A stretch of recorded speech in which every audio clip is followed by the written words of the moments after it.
Welcome back to the Pinedo Brothers podcast. I'm JP. And I'm Peter. It's been a while, Pete, up in the Communist Republic of Washington, D.C. How are things? Yeah, it's great. It's getting worse every day. Yeah. How does it feel to be living in the center of a banana republic?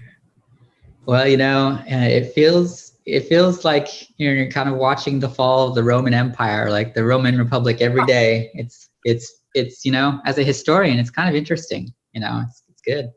Yeah, you know what? I never gave it that perspective.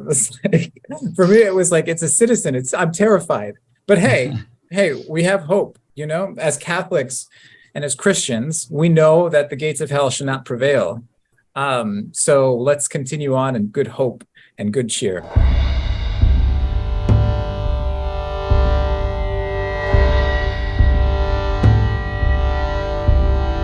Today, we're talking about a great subject. It's been a while. A lot of stuff has happened.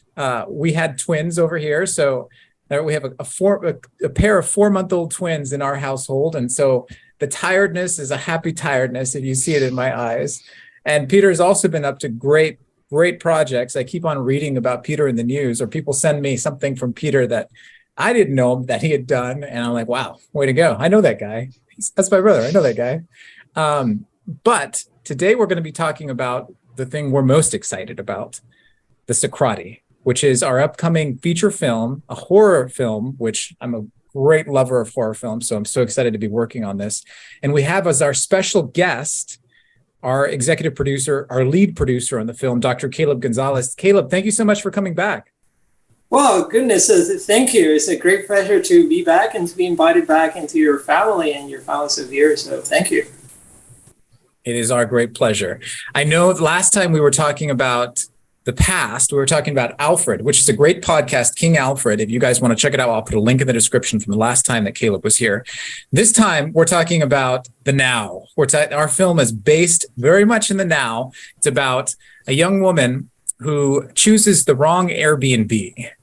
She has a nervous breakdown, young businesswoman who has a nervous breakdown and decides that she needs some time, some R&R, some time to rest. And so she goes out into the Texas countryside, rents an idyllic Airbnb, a nice, beautiful, big ranch house, and things start to go wrong because her choices beforehand have been wrong and evil follows you. So we'll say more about that film, and there's a lot more to unpack about it. But I wanted to say, before we started talking about nuts and bolts, because in this podcast, we're going to be talking about why and how Catholics or Christians should make faith-based films, or how they can. What's the avenue? What's the process? Especially from a producer standpoint, because we have a great producer here with us today. And so I know there's a lot of people that are wondering, how does something like this happen? How do I get started? How do I start doing these things that I have these images in my head? I know when I started out, I had that idea, like, how do I get started with these images, these great stories that I want to tell? So hopefully in listening to this podcast, you'll be able to get a sense for how we've done things, how we've gotten started, and you can continue on your path with the help of our experiences.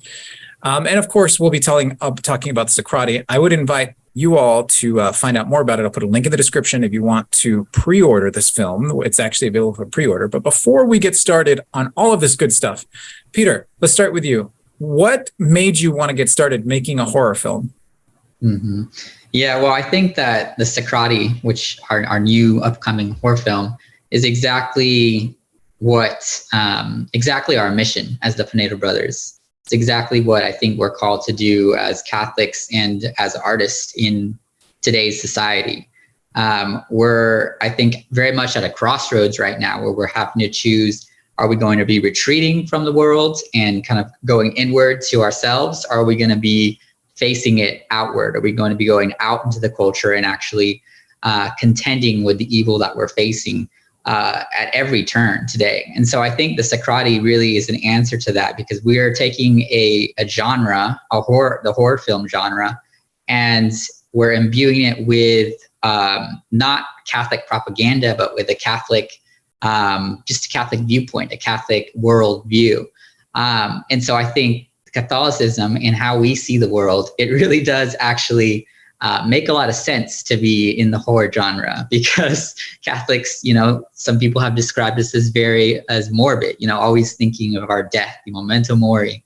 And so this film makes a lot of sense to me, just as a Catholic and as a filmmaker. And I think it's something that's very important for us to be doing in today's time. Amen to that. Amen to that. Caleb, what attracted you to this? So, first of all, I was very happy that you brought this party to me, and I'm very honored to be part of it and to be collaborating with you. I cannot speak any more highly of you guys. This is such a great privilege. So, I approach this as a film, as an art form, right? And as any artist, our number one goal, either artists or scientists for that matter, right? Our number one goal is to search for truth, right? To find the truth of whatever it is that we're interested in, right? And the story brought that to life. It's a search for truth. And when I was reading your script, which is fantastic, it's a phenomenal, it's a very well written script. It's full of suspense and full of questions, and that keeps you very engaged throughout. I found it to be very honest, and I found it that it conveys some transcendental truth that really appeal to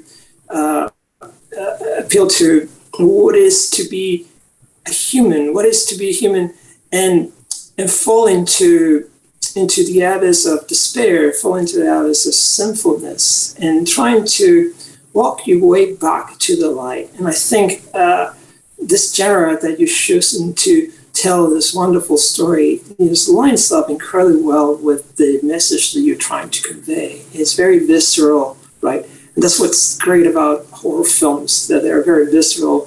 They bypass that gatekeeper that is our reason, and they go and talk straight to the heart, like any good art should do, right?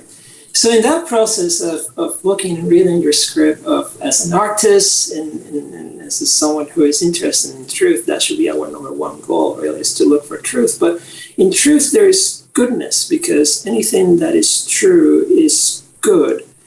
And in that interrelationship between truth and goodness, there's beauty in it, right? And that's what, in a very odd way, right? That's what attracted me to the project, right? So viewing the story arcs of the arcs of your character and the beauty that they are expressing, I was very attracted to that idea and your vision to translating those into the screen, into a very cohesive story that engages audience. But I guess that's more from the dual axis, the single axis of mind and heart. Very, very intellectual story, but really drives to the heart. And hopefully we can talk a little bit about that a little later. Absolutely. I would love to talk more about it. I think the two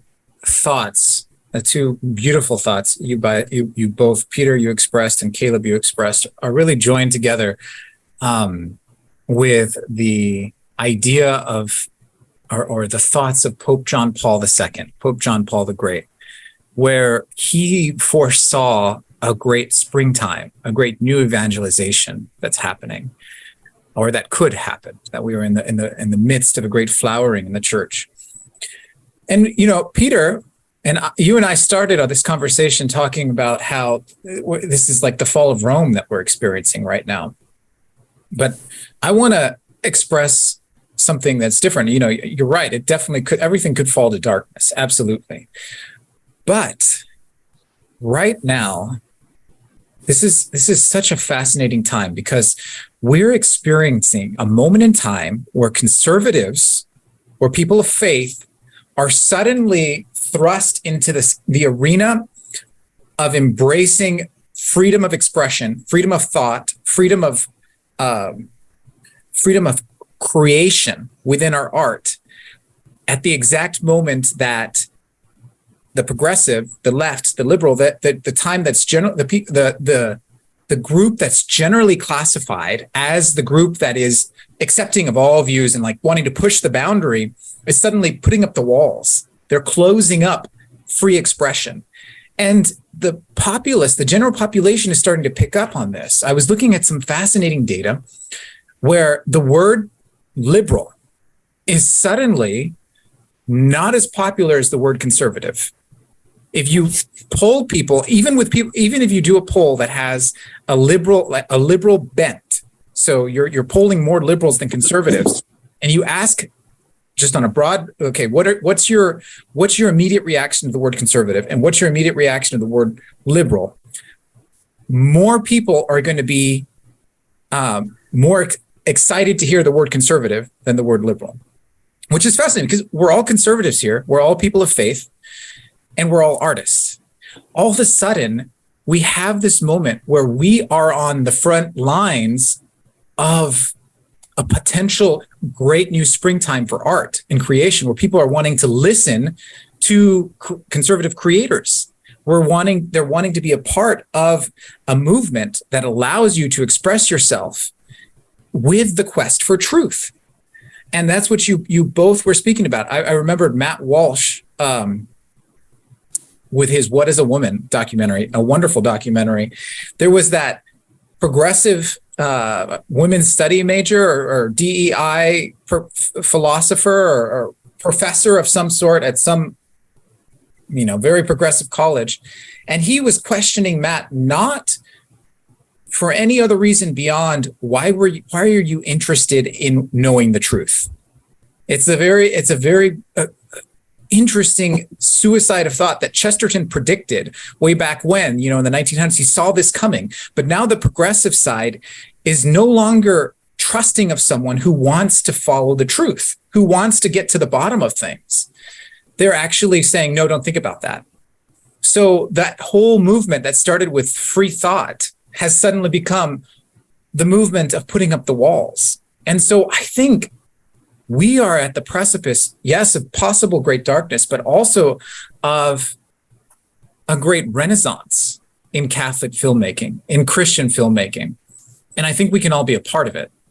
So suppose you're a filmmaker that's wanting to be a part of this, that's wanting to be a part of this great flowering, and you have these great ideas. How do you get started? How do you become a producer? How do you start doing these things? So I think it'd be best to start off, because no one actually understands what a producer is. What is a producer? Like, what does that mean? Let's define the word producer, and then we can break down how someone goes about to start producing these stories. Caleb, there's no wrong answer. Let's have you define the word producer first, and then we'll go from there. So let's say that is a great question. And say producer is the point person that is in charge to get things done in the movie, to get the film done, right? What I mean by that, so the role of producer can wear multiple hats, right? And it all depends on from the stage of development of the film, right? So I think so. Let's divide it. Let's divide this processes in three areas, right? So pre-production, then actual production, and then post-production of the film, and then the release and marketing of the film. So probably four, more or less, about four, right? So the producer works very close to the directors and the creator of the concept to translate that vision into the screen. Basically, if you want a concise definition of what a producer, and maybe we can start that, and then we can move on into the different aspect, right? Is ensuring that the vision is translated into the screen, right? And all the steps between those two, and those steps will depend on the development of the film. So in pre-production, pre-production tells a number of things. So it entails into finding the project, number one, right? That entails into doing the script analysis, understanding what the story is and how the story translates into the script, right? That's really the first step is find the story, find the script. Is the script good? Does the script needs to have some retooling, things like that? So a producer is involved in those and can be involved in those very early stages of development of it. Then once you're set on the script, on the story that you want to tell, usually it comes attached with a director. And then the question is assemble a team, right, that will start shepherding the story into the screen. So once that happened, then the major, big, important step is to fundraise money, to look for the financial aspect of the film. And that's really important. So producer and executive producer, in conjunction with the creative of the stories, are the ones who are in charge in raising the money. Because ultimately, you want to produce art, right? And art is a highly collaborative project, right? And there are times where you need to compensate people for the work and the labor they have done. So you want to make sure you're able to compensate that labor and that work that they have done. And you want to make sure you have the best available for you according to your resources. So it's important to raise money for the film. Then once that's an ongoing process, and you're involved in that.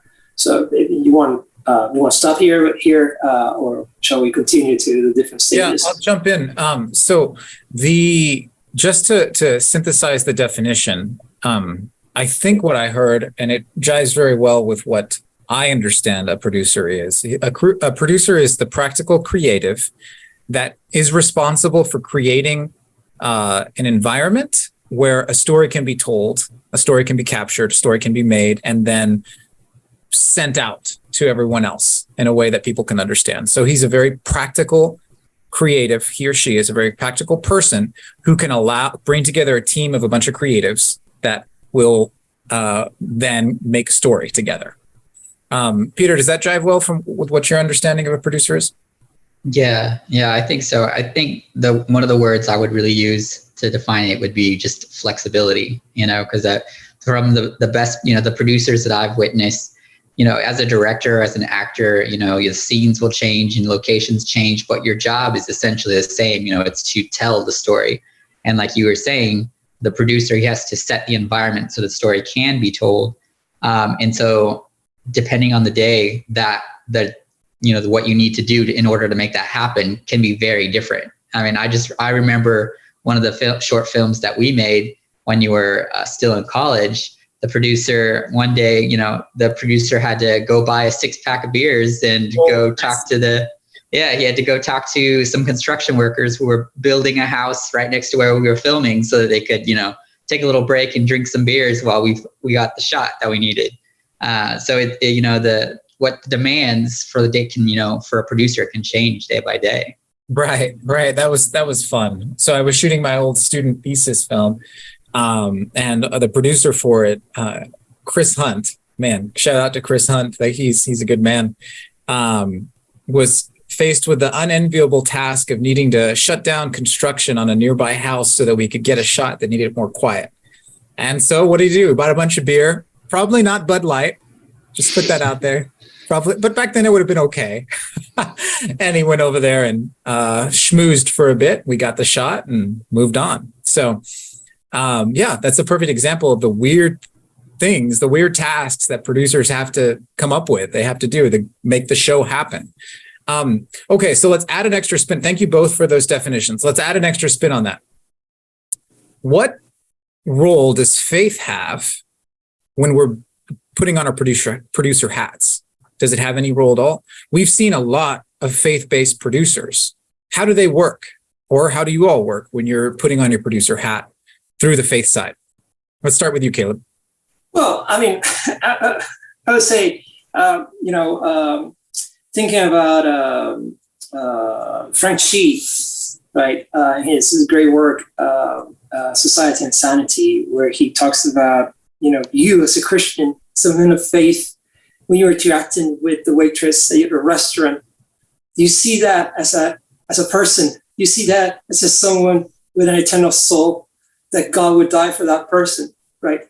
As a person of faith, that should be your motivator for any interactions that you have. Either you're making a film, you're working with science, or you're doing whatever it is. You're doing grocery shopping, right? It's a profound understanding that the crew and the people you surround yourself with, that they all have eternal souls, right? They were created in the image and likeness of God. So once you keep that all your interactions, like C.S. Lewis says, leads you to one way or another, right? Leads you to someone that you will be so tempted to worship, or someone so despicable or horrible that you will flee from, right? That should color all your interactions. And I think that's the heart of one of the characteristics that really sets apart a producer. So in in production, so the second step in production, the role of the producer, I think, as a viewer, and this is something that is perhaps peculiar to me, and perhaps some may disagree or may agree with it, right? Is to create this ball around your director. So the director does the directing, does his work without having interference, without having to worry about, the lawnmower that is cutting next door, right? You should defend your director. You should be the number one advocate for the vision of your director, right? You should defend him like a crusader defending Holy Land, right? But also you should in that process, right? You do that by getting to know and working with hand in hand with everyone on set. What is amazing about the first time that I worked on a set, Skype with Lance, and Lance was the director. One of the things that I had to pinch myself is like, you look at the action that's happening behind the camera, in front of the camera, and then you look at everything that happens behind the camera. Yeah, it's a very short production. It's a short film, so low budget, right? I'm not lying, about 20 people behind the camera, right? And all these different departments, they need to work together, right? They need to come together to the realization of that goal, which is that vision for the film, right? So in a lot of sense, in some instances, the director is a conductor, right? But sometimes the producer has to be the conductor as well, right? So that in my terminology, and I agree, knowledge is the old limb. They're not perfect, right? But if I put my hat as a producer, I view the producer as the conductor. If I wear my hat as a director, I think it would be the director as the conductor. But since in this instance I am the producer, right? The director is a virtuoso who has his solo moment in the violin, right? And he's going to be playing the violin, right? So the idea is for the whole orchestra to be in harmony, right? And for that, you have to develop deep connection with everyone who's working on your film. You have to have very clear lines of communication between all the different departments. You need to talk with them. You need to make sure, is everything okay? Do you need anything? Is there anything wrong? How can I make it better? So not only with, the key department or, gaffer and cinematographer, even camera and boom sound people, you need to be working with them, because if any one of them is disgruntled, there's something wrong, they're not giving the best for your production. So make sure that everyone is giving their best. Mm-hmm. Then more than that, also the actors, right? Although there is a big separation between my interactions as a producer with the actors, because that's the role of the director, right? But in as much as you can to make sure that they are happy, that they have their coffee, that they have their water, that they're well fed. Those things are very, very important while you're producing. So to answer your question, sorry, I took a little bit of a detour. No. I think leading in is just a basic commonsensical that you should love everyone, and you treat them with respect, and you treat them with love and understanding, right? I think everything is almost a given. I say almost because there's always the exception, right? Sometimes you have to be firm, but I guess a lot of that goes into the pre-production process, and the processes of just hiring the crew and making sure that there's going to be a good working relationship, and try to filter out people who may not be a good match for the particular project. Right? Yeah, I wanted to jump back to the conundrum that you said about, hey, well, when I'm a director, I think of the director as the conductor, because I remember I was in LA. I was just finishing up film school, and we did a final class called How Hollywood Works in LA. And great old Disney producer, I won't say his name because this might not be a very polite statement, but I liked him. And he says, I tell you what, I'll tell you who has, who has the biggest, I know that this is not a PG thought, who has the biggest sway on set, but he didn't say biggest sway, he said biggest something else. It's whoever controls the money. And so generally, the producers are the ones that control the money. So that would mean that the producers ultimately have the most control, even though the director has the ultimate say over the creative aspect of things. If the director gets out of line, then the producer is in charge, and because the producer controls the money. So if we go over budget, the producer has to work on that. So that's how I put that conundrum out. Like, that's how I align that thought as far as who's ultimate sway over things. If the U.S. government would work that way, huh? If only the U.S. government worked that way as the Constitution, and the power of the purse. But that's another story for another time. That would be a much longer story. Although that would be fascinating to talk about. I want to talk about that, but that's not what we're talking about now.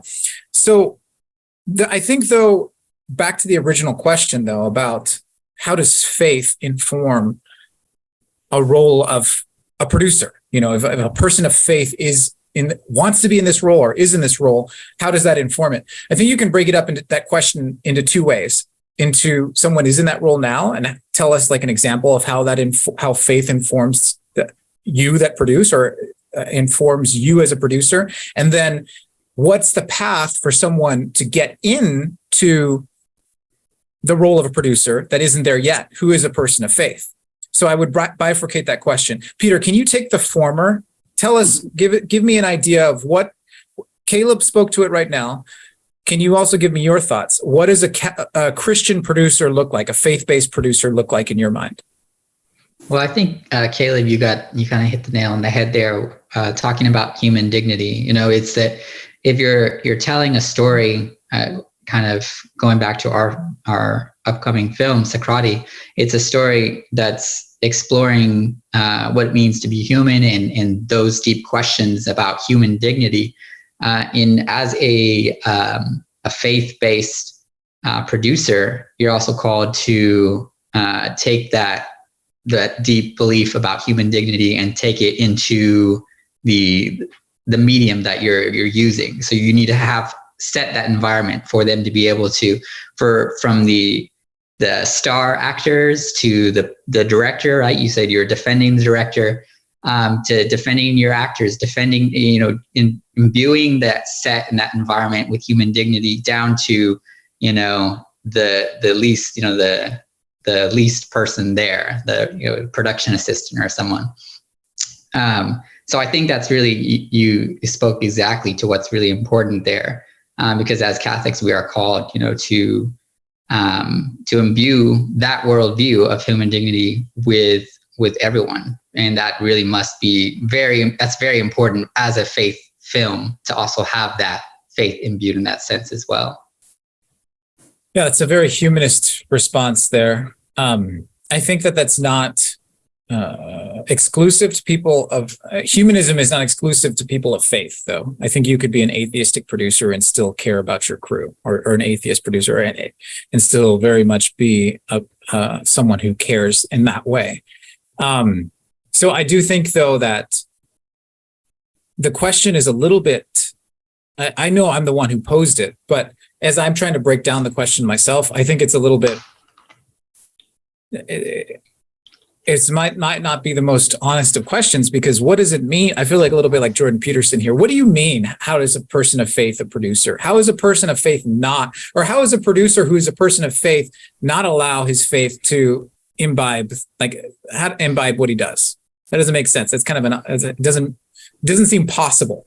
If someone really lives his faith. That's why I've always been so irritated with people who say, well, you can't legislate morality, or you can't let your faith dictate what the government has to say, or you can, if you're a politician, you can't let your faith get into it.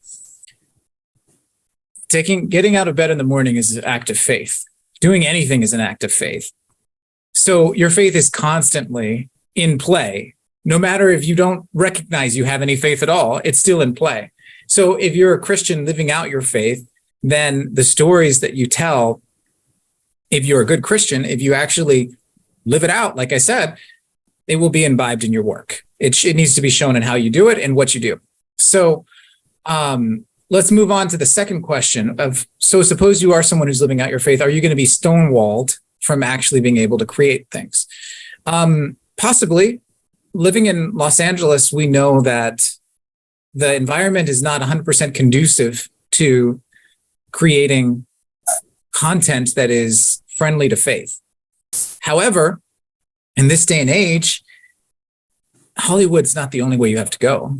Like that, Hollywood is the way that I started out, but it's not necessary anymore.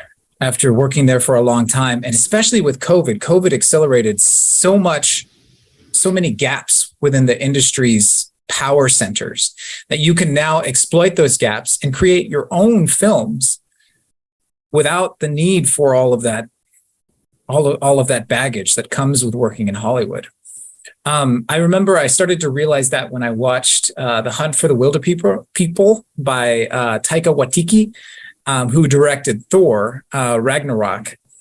I was watching this film and it was a delightful film, but it was completely not Hollywood. It was about a New Zealand boy who goes and runs off into the New Zealand wilderness and tries to make a go of it.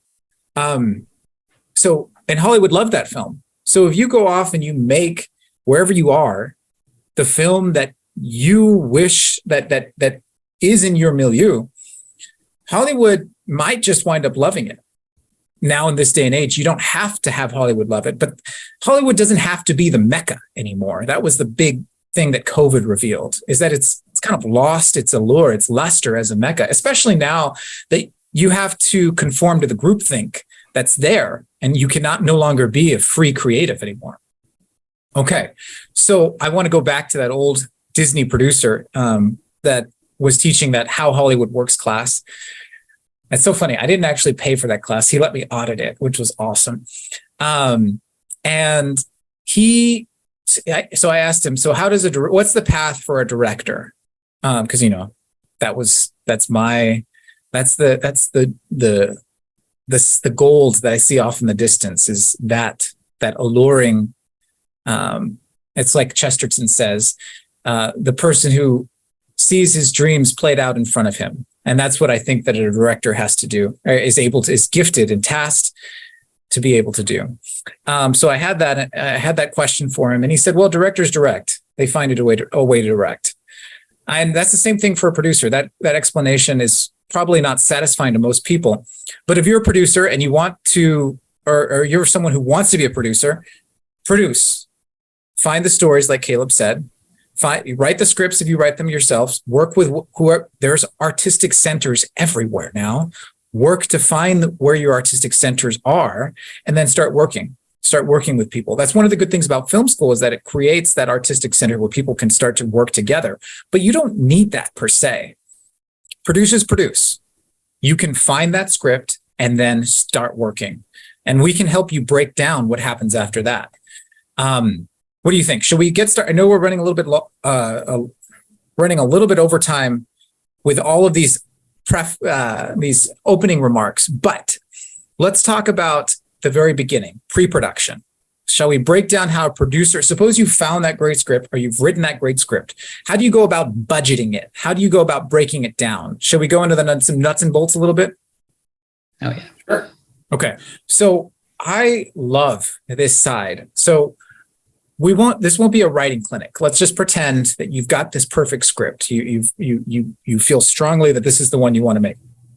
So you sit down, and so let's start it with a short film. My favorite thing to do is just go through and highlight every character, highlight every prop, highlight every location, break it down bit by bit. And then you start I love doing spreadsheets. We can share some of examples that people would like. Leave it in the comments section if you want some examples of things like this. I will drop it into the comments. Absolutely.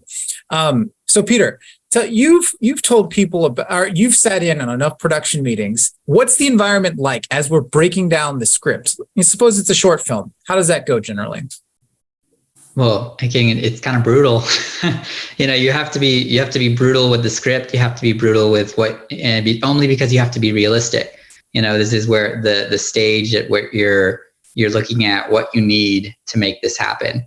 So like you were saying, you're highlighting every single prop, every single different character that comes in, every single different set that you're going to need. And so the environment is kind of like brutally realistic, where you have to really lay out the land at this point. Absolutely. And then you start, so once you've I like using different colors for each different, so if it's a prop, one color. If it's a location, another color. If it's a character, another color. I like being tactile. So there's so many different ways to skin this cat, but we're just telling you our way. Caleb, maybe you do it a different way. How do you break down a script? So, it's basically what you guys, it's a great starting point to do it, but either as a producer or as a director, either of those two hats. I think if it's a producer, it's really important to have a understanding what's the director visions for the script first, right, and have that as a context. But then break down the script as from sort of the director's point of view, because it's really important to have a complete understanding of the environment in which the scenes are developed, right? You start looking at, okay, so what is it that we need to complete the scenes? And are we filming this outdoors? Are we filming it indoors? So there are a lot of practical, nuts and bolts things that you want to start notating on the script. How many characters are in there? How the art department can make this happen. It's like you first. So let me just take it one step back. You read the script and you have this little movie playing in your head as how things are, and that's this first impression that you have, and then you start modeling that movie that is in your head with the vision of your director, and then you start thinking about how can we translate this into a set, right? And you start making all those different notations, right? So what is it that we need? And you start making those notes. So it's the first pass of reading the script, right? You have a sort of big picture what it is, and then you go deeper, and then you do a really great tool is to sit down and do a script analysis, as if you were an actor playing this for a role, or as if you were a director, you're about to direct people. And since this is a practical podcast, if you don't mind, I'd love to give suggestions for people. One of the great tools, one of the really essential books, if you're interested in directing. Okay, so let me preface this first, right? You want to be a good producer, and this is what this podcast is about, right? You have to have a really clear understanding what's the role of everyone on that film set. What's the role of the director? What's the role of the gaffer? What is the role of the key grip? What's the role of the sound department? What's the role of the art department? You really need to have, at the very least, understand the language so you can communicate with them. And better yet, if you can have some experience in each of those different departments, it will help you be a better producer.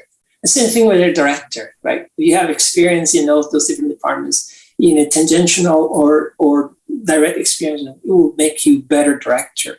It will make you a better producer, because you can understand where they're coming from, some of their needs, before you can anticipate their needs better. And that's a key role of a producer. The same thing with directors. When we were, I know this is a rabbit hole, but when we're about to cast Sky, our short film that I produced for Lance, one of the things that we did, we took acting classes, right? And trust me, I have no ambition to become an actor, right? But I did want to place myself in the shoes of an actor, right? See what the processes that they have to go through to inhabit that character, and to have someone telling you what to do, right? So we did take a few, actually, and I would need 10,000 hours? I probably need 100,000 hours to be a good actor or someone decent actor, right? So it's good for you to place yourself in it. So my book recommendation is this book by Julie West, is Directing Actors, right? If you want to be a director, if you want to be a producer, this is an absolute must read. And then in chapter 7 has a really how-to guide how to do script analysis that goes into really great detail. So this is Directing Actors by Julie Weston, right? So I would highly recommend if anyone wants to have a script and want to do a good script breakdown of the script, to get that book, because we'll do a better job than any of us can do it here. But in terms of practicality, you want to, like I said, I think Peter nailed it as well. If you're a visual person, you want to highlight different characters. If you want to make notations about changes in location, whether the production needs to be at night or needs to be during the daytime, all those things you start writing down on your first pass, and then your second pass, you actually view it like what I was saying as a director. What's the truth of the character? To understand that very well, because once you understand that, you understand their motivation, you can, make sure you create the environment for that to happen. Yeah, that's good. That's really good. I think on a very practical standpoint, what helped me to get through, because the first thing I think of when I hear all of that, I say, oh my gosh, I'm overwhelmed. I can't understand all the different departments, but I still want to be a producer. And do I have to go to film school? Do you think that someone needs to go to film school if they want to understand all of that? Let's clarify kind of when you say someone needs to understand all the different departments, what does that mean? Oh, that means that the best way to learn is to do. And there's a take home from this podcast for our audience. Just go out and do. Like that Disney guy told you, right? Directors direct, producers produce. Just out and direct, just out and produce, And all it takes nowadays is an iPhone.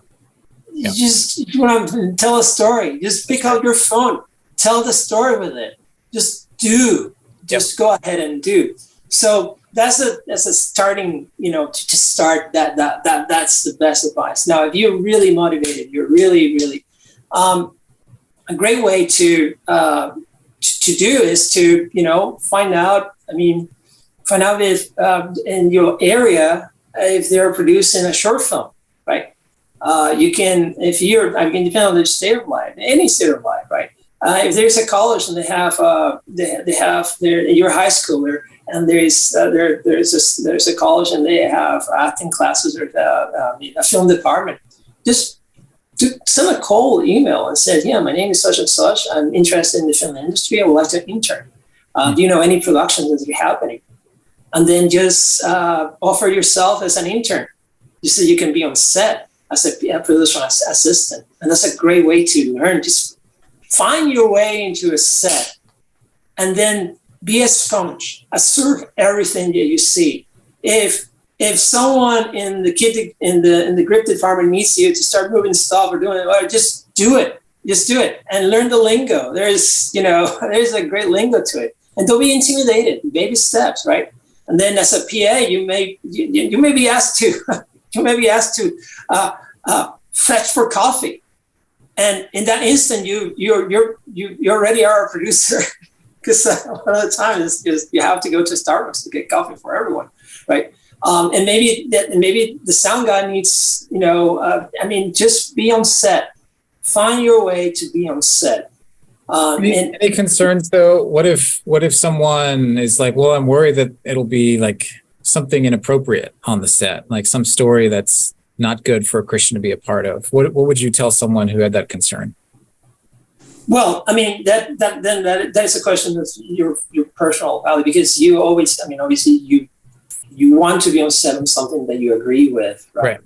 Right. If the opportunity presents itself as something that will violate your conscience, conscience is supreme. You should not be part of it, right? So you have to do a little homework and see, you want to be on set, right? But you want to make sure that, this is something that aligns with your values, right? Yeah. So what I would tell someone who had that concern is you can't join every project that's out there. If you have those type of conscientious potential objections, most productions, though, at least the productions that are put together enough that it's worthwhile to join, will list on suppose it's a college productions jobs board on their website. Like RTF Film School, Radio, Television, and Film Schools will have a website that has productions on there that are asking for crew to come join. People always need extra help on set. They'll say like what the production is about, and you can get a good gauge if this is worthwhile or not from just the description of the production. So suppose you really want to get on on a film set in like a college nearby, or suppose like there's in Houston, a film commission nearby. I was thinking of the name of the director of the film commission, and I couldn't think of the word film commission.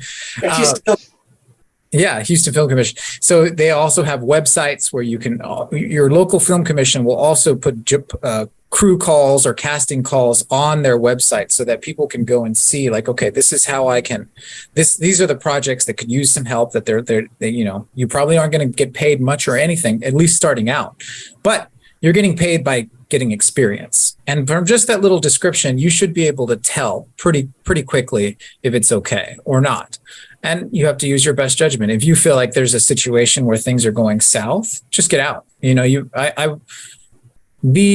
can just walk away from set if something is wrong, because a good producer will understand if someone has conscientious qualms about something, and you're not going to be in a position where, as a PA, that the film can't go on without you. So don't ever feel pressured to be a part of something where you're getting uncomfortable.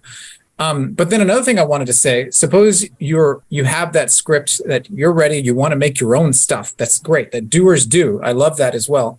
The big 800-pound gorilla in the room is the budgeting process. So what I found the really easy way to start budgeting is you make a spreadsheet of all your locations, and then you show how many pages per location, and then you say how many times it's day or night, and you say how many characters you have, and then you list how many props you have. So it's really simple.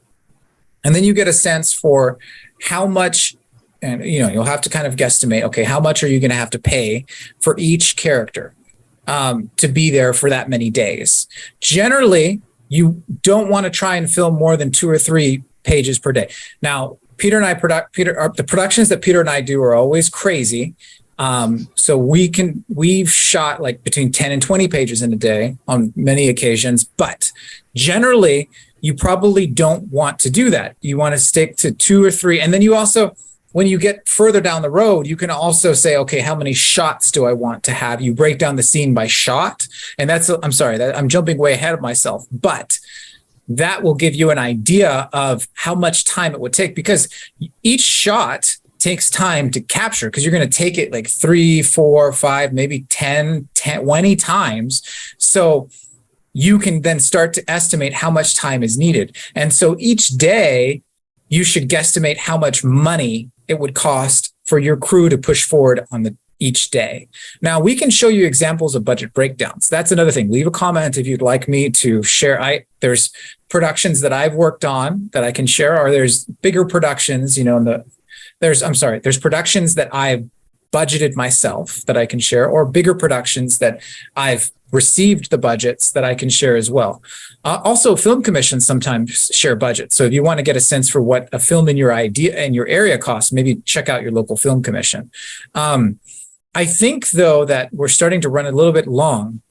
So would you all be down to come back? Because there's so much more I want to talk about. More about being on set, how supervising post-production, and then how a feature film is a different animal from a short film. Because most producers start off with short films, and then what's that leap look like? Maybe you've made a short film and you want to leap to a feature film. We can kind of talk about that. Would you all be down to come back to discuss questions like those type of topics? Absolutely, yeah, for sure. Yeah. Wonderful. I'm glad. So I'm sorry to leave you all here. Let me leave you on this little bit of a glimpse of what the Sacrati is about, just so you can get a better idea. So at its heart, it's a film about parenthood, or lack thereof, parents that have lost their children. I was writing it often, or not writing, I was writing it in my head many times when it was in the middle of the night, and our eldest was keeping me up all night. He was kind of a unhappy baby at night a lot of the time. And so when you're in the middle of the night, sometimes your thoughts can get a little dark. And so a lot of times I was going through it to darker and darker places in my mind and imagining what it's like to lose a little one. What does that look like when we've lost something that's so like that life that's so precious to us, that you hold your cross, you hold that which is of ultimate importance. At least what it feels like when you're holding that little life. And so if you're a person that values life, that finds yourself not having a hard time imagining how life can be thrown away, let alone sacrificed, I think the Sacrati might be a good film for you. So I'd encourage you all to check out the link in the description where you can pre-order the film. The more times that you pre-order it, the quicker we can get this production made. Right now, we're targeting Q4 2020 of this year, 2023. We might need to push it off to Q1 of 2024, but the film is very much foremost in our minds. So we'll keep you on the loop on the production as it comes through. So I'd encourage you all to pre-order. It's a special pre-order rate. It'll definitely go up as the film gets closer to production. So if you're in the front lines, it works better for the pocketbook, and you'll make sure you're among the first to receive it. Any parting thoughts from Peter or Caleb? Well, I'm really excited to be back. I'm glad the Pinedo Brothers are back, and now we're back better than ever with Caleb. So thanks for doing this, and thanks for joining us, everyone. Sacrati is our up and coming project, and we're going all full in on this, and we're super excited about it. So we want to make this happen. So if you want to see this faith-based film, something like Sacrati out there, if you think that's important, we could really use your support. And let's go make this movie. It's going to be exciting. I love it. Well, that's a great place to end it. Thank you both so much, and we'll see you all next time. Thank you for listening to this episode of the Pinedo Brothers podcast. We hope you enjoyed it, and if so, please consider subscribing, and commenting below. That really helps. This episode was edited and recorded by me, JP. Makeup was done by no one, if you couldn't tell. The Pinedo Brothers are Catholic filmmaking brothers working to revitalize the world of Catholic art through film. For more information on us, check us out at pinedobrothers.com. Thanks again.